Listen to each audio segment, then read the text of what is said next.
Australia और भारत के बीच 2003 के श्रृंखला का दूसरा टेस्ट एक क्रिकेट दृश्य होगा जिसे सालों तक याद किया जाएगा। एक प्रसिद्ध क्रिकेट मैदान पर आयोजित हुआ मैच ने कुछ शानदार प्रदर्शनों को देखा, जिसमें रिकी पॉन्टिंग के 257 रनों का मास्टरफुल इनिंग्स उच्चतम रहा। भारत, जिन्होंने टॉस जीता, पहले बल्लेबाजी करने का निर्णय लिया। बोर्ड पर एक प्रबल कुला तैयार करने का उद्देश्य था। उनकी पारी एक उड़ान भर प्रारंभ में थी, जिसमें वीरेंद्र सहवाग के विस्फोटक बल्लेबाजी ने अद्वितीय 195 रन बनाए।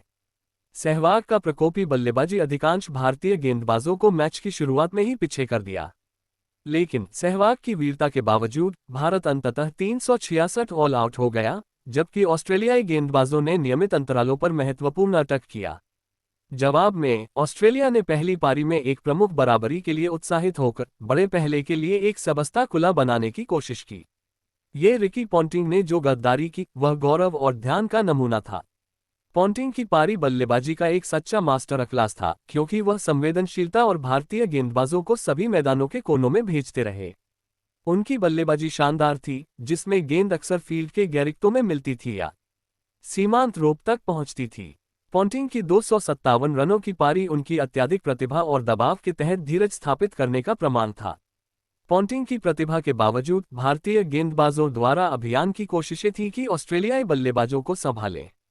कुंबले अपने गति और धारावाहिक में अंतर में गेंदबाजों को कई बार परेशान किया और वहां की गेंदबाजों में 6 विकेटों को उठाया। हालांकि पॉन्टिंग की शानदारता ने सुनिश्चित किया कि ऑस्ट्रेलिया अपनी पहली पारी में भारत के मुकाबले बड़े अंतर से 558 रनों की दबदबा को स्थापित करती है। एक भारी अंतर के साथ हाथ में ऑस्ट्रेलिया को दूसरी पारी में ऊपरी हाथ मिला था।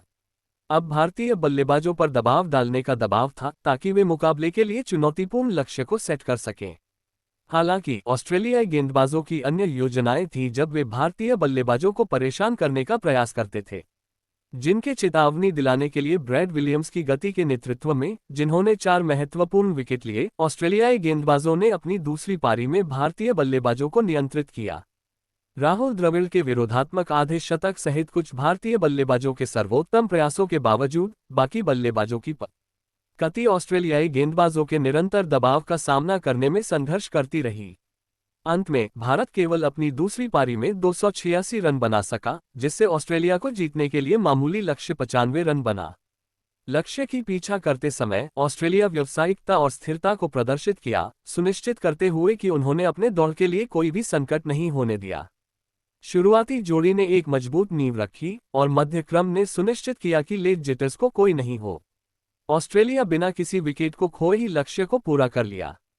मैच के उपयोग के बाद रिकी पॉन्टिंग को मैच के लिए विशेष रूप से निर्वाचित किया गया, क्योंकि उनकी पहली पारी में असाधारण प्रदर्शन ने ऑस्ट्रेलिया की जीत में महत्वपूर्ण भूमिका निभाई। उनकी पटकनी ने न केवल ऑस्ट्रेलिया को श्रृंखला को समतल किया, बल्कि उनकी क्षमता को भी प्रदर्शित किया कि जब भी जरूरत होती है, वह विशेषता प्रदर्शित कर सकते हैं। समग्र रूप से ऑस्ट्रेलिया और भारत के बीच 2003 श्रृंखला का दूसरा टेस्ट एक श्रृंखला है जो रिकी पॉन्टिंग की अद्वितीय पारियों और ऑस्ट्रेलिया के नियमित प्रदर्शन को याद किया जाएगा। यह एक मैच था जो परीक्षण खेल के सार को समाविष्ट करता था, जिसमें दोनों टीमें मैदान पर अपने कौशल और निर्धारण का प्रदर्शन करती रहीं।